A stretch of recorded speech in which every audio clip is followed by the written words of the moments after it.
Kejadian 30 ayat 1-43. Ketika dilihat Rahel, bahwa ia tidak melahirkan anak bagi Yakub, cemburulah ia kepada kakaknya itu, lalu berkata kepada Yakub, "Berikanlah kepadaku anak, kalau tidak, aku akan mati." Maka bangkitlah amarah Yakub terhadap Rahel dan ia berkata, "Akukah pengganti Allah, yang telah menghalangi engkau mengandung?"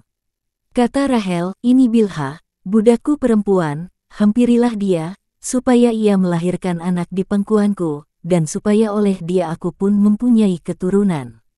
Maka diberikannyalah Bilha, budaknya itu, kepada Yakub menjadi istrinya dan Yakub menghampiri budak itu.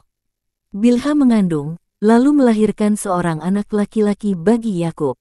Berkatalah Rahel, "Allah telah memberikan keadilan kepadaku, juga telah didengarkannya permohonanku dan diberikannya kepadaku seorang anak laki-laki." Itulah sebabnya ia menamai anak itu Dan. Mengandung pulalah Bilha, budak perempuan Rahel, lalu melahirkan anak laki-laki yang kedua bagi Yakub. Berkatalah Rahel, "Aku telah sangat hebat bergulat dengan kakakku, dan aku pun menang." Maka ia menamai anak itu Naftali. Ketika dilihat Lea, bahwa ia tidak melahirkan lagi, diambilnyalah Zilpa, budaknya perempuan, dan diberikannya kepada Yakub menjadi istrinya. Dan Zilpa, budak perempuan Lea, melahirkan seorang anak laki-laki bagi Yakub. Berkatalah Lea, "Mujur telah datang." Maka ia menamai anak itu Gad. Dan Zilpa, budak perempuan Lea, melahirkan anak laki-laki yang kedua bagi Yakub. Berkatalah Lea, "Aku ini berbahagia. Tentulah perempuan-perempuan akan menyebutkan aku berbahagia." Maka ia menamai anak itu Asher. Ketika Ruben pada musim menuai gandum pergi berjalan-jalan, didapatinyalah di padang buah Dudaim, lalu dibawanya kepada Lea, ibunya. Kata Rahel kepada Lea, "Berilah aku beberapa buah Dudaim yang didapat oleh anakmu itu." Jawab Lea kepadanya, "Apakah belum cukup bagimu mengambil suamiku? Sekarang pula mau mengambil lagi buah Dudaim anakku." Kata Rahel, "Kalau begitu biarlah ia tidur dengan engkau pada malam ini sebagai ganti buah Dudaim anakmu itu." Ketika Yakub pada waktu petang datang dari padang, pergilah Lea mendapatkannya, sambil berkata, "Engkau harus singgah kepadaku malam ini, sebab memang engkau telah kusewa dengan buah Dudaim anakku." Sebab itu tidurlah Yakub dengan Lea pada malam itu. Lalu Allah mendengarkan permohonan Lea. Lea mengandung dan melahirkan anak laki-laki yang kelima bagi Yakub. Lalu kata Lea, "Allah telah memberi upahku, karena aku telah memberi budakku perempuan kepada suamiku." Maka ia menamai anak itu Isahar. Kemudian Lea mengandung pula dan melahirkan anak laki-laki yang keenam bagi Yakub. Berkatalah Lea, "Allah telah memberikan hadiah yang indah kepadaku, sekali ini suamiku akan tinggal bersama-sama dengan aku, karena aku telah melahirkan 6 orang anak laki-laki baginya." Maka ia menamai anak itu Zebulon. Sesudah itu ia melahirkan seorang anak perempuan dan menamai anak itu Dinah. Lalu ingatlah Allah akan Rahel, Allah mendengarkan permohonannya serta membuka kandungannya. Maka mengandunglah Rahel dan melahirkan seorang anak laki-laki. Berkatalah ia, "Allah telah menghapuskan aibku." Maka ia menamai anak itu Yusuf, sambil berkata, "Mudah-mudahan Tuhan menambah seorang anak laki-laki lagi bagiku." Yakub memperoleh ternak. Setelah Rahel melahirkan Yusuf, berkatalah Yakub kepada Laban, "Izinkanlah aku pergi, supaya aku pulang ke tempat kelahiranku dan ke negeriku. Berikanlah istri-istriku dan anak-anakku, yang menjadi upahku selama aku bekerja padamu, supaya aku pulang, sebab engkau tahu betapa keras aku bekerja padamu." Tetapi Laban berkata kepadanya, "Sekiranya aku mendapat kasihmu, telah nyata kepadaku, bahwa Tuhan memberkati aku karena engkau. Lagi katanya, tentukanlah upahmu yang harus kubayar, maka aku akan memberikannya."